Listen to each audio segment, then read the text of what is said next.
Ah, la bronchite aiguë, rien que le nom, on pense tout de suite à cette toux qui nous lâche pas, surtout en hiver. On a tous l'impression de savoir ce que c'est. Mais est-ce qu'on sait vraiment ce qui se cache derrière? Allez, on va décortiquer ça ensemble. Alors, pour bien comprendre de quoi on parle, il faut repartir de la base. C'est quoi exactement une bronchite aiguë? Voilà la définition officielle. Le mot super important ici, c'est aigu. Ça veut dire que ça arrive d'un coup et que ça ne dure pas longtemps. En gros, c'est une inflammation, une sorte d'irritation de la paroi de nos bronches. Imaginez les bronches comme les tuyaux qui transportent l'air jusqu'à nos poumons. Eh bien, c'est la paroi de ces tuyaux qui s'enflamme.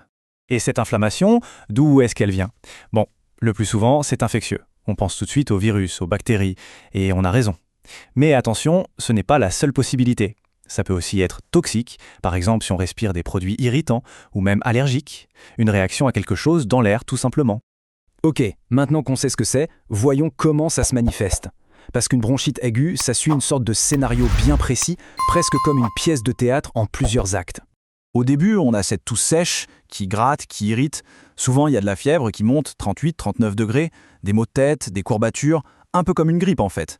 Et puis, on entre dans la phase d'état. Là, la toux change de nature. Elle devient grasse, productive. C'est là qu'on commence à cracher. Ce n'est pas très glamour, mais c'est le signe que le corps fait son travail d'évacuation. Et la bonne nouvelle, c'est que ça finit par guérir tout seul, généralement en 1 à 2 semaines. Et ce qui est assez intéressant, c'est ce que le médecin constate. Au tout début de la maladie, quand il ausculte les poumons, il y a de fortes chances qu'il n'entende rien de spécial. L'examen est normal. Mais une fois qu'on est dans la phase d'état, là ça change. Il peut entendre des petits sifflements, des crépitements, ce qu'on appelle des râles. C'est le signe que les bronches sont bien encombrées. Bon, il faut le dire, dans la grande majorité des cas, la bronchite aiguë est bénigne. Mais il y a un mais. Il y a des risques de complications. Le premier, c'est la surinfection bactérienne. Le virus fragilise le terrain et une bactérie en profite pour s'installer. Pour les personnes qui ont déjà des problèmes respiratoires chroniques, ça peut provoquer une aggravation brutale de leur état. Et bien sûr, pour les asthmatiques, ça peut vraiment empirer les symptômes. Alors, justement, qui sont les coupables? D'où viennent ces bronchites? On va se pencher un peu plus sur les causes. Ce graphique le montre très bien. Le grand gagnant, si on peut dire, ce sont les virus. Ils sont responsables de la grande majorité des bronchites.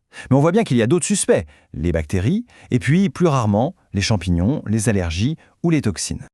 Si on regarde du côté des virus, on trouve des noms bien connus. Le virus de la grippe, évidemment, mais il n'est pas tout seul, loin de là.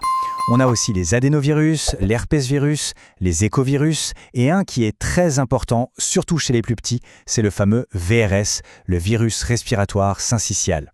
Et au-delà des virus, il ne faut pas oublier les autres agents infectieux.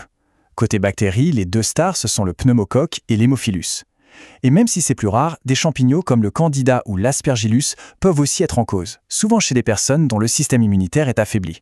Ok, on a identifié les causes, et c'est vraiment l'étape la plus importante, parce que toute la stratégie de traitement va découler de là. La stratégie thérapeutique, elle se joue en 2 temps. D'abord, le traitement étiologique. Là, on s'attaque directement à la cause, on vise le microbe. Et en parallèle, il y a le traitement symptomatique.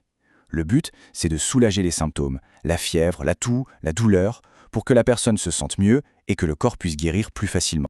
Et là, on arrive à un point absolument capital, une idée reçue qu'il faut combattre. Les antibiotiques, ça ne marche que sur les bactéries. Ça ne sert à rien contre un virus. C'est pour ça qu'un médecin ne prescrira des antibiotiques pour une bronchite que s'il est sûr ou quasi sûr qu'elle est d'origine bactérienne. Pour les virus, il existe des antiviraux, mais on les réserve aux cas les plus sévères. Alors, pour gérer les symptômes, tout dépend de la gravité. Pour un cas simple, la plupart du temps, on est sur du classique. Des médicaments pour faire baisser la fièvre, des antidouleurs, un peu de vitamine C.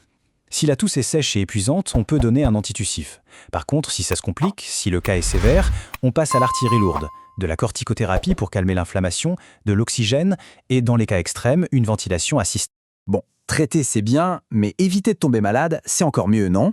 Alors, parlons un peu de prévention.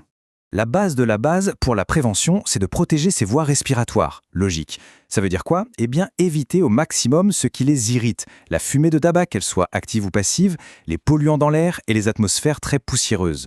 Moins les bronches sont agressées, mieux elles se défendent. Et puis, il y a tout ce qui limite la contagion. On a beaucoup appris là-dessus ces dernières années, n'est-ce pas? Mettre la main ou un mouchoir devant la bouche quand on tousse, se laver les mains régulièrement, ce sont des réflexes qui sauvent. Et il ne faut pas oublier la vaccination, qui reste une protection très efficace, surtout pour les personnes considérées à risque. Voilà, on a fait le tour. Alors, en repensant à tout ça, la question finale est assez simple. Parmi tous ces gestes de prévention, quelle est l'action la plus facile qu'on peut décider de mettre en place dès maintenant? La réponse finalement nous appartient à tous. Merci d'avoir suivi cette analyse et surtout, prenez soin de vos bronches.